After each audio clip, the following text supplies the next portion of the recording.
মানুষ কখনোই একদিনের মন খারাপে কিংবা হঠাৎ বলা একটা কটু কথার কারণে রাগ হয় না, ঝগড়া করে না।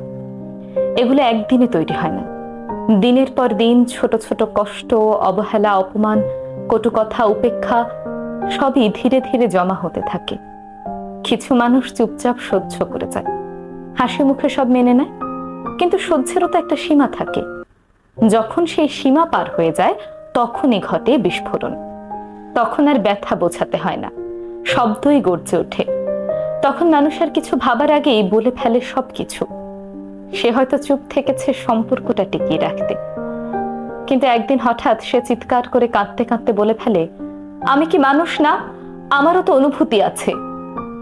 লোকে তখন ভাবে, এ একটা কথায় এত রাগ কেন?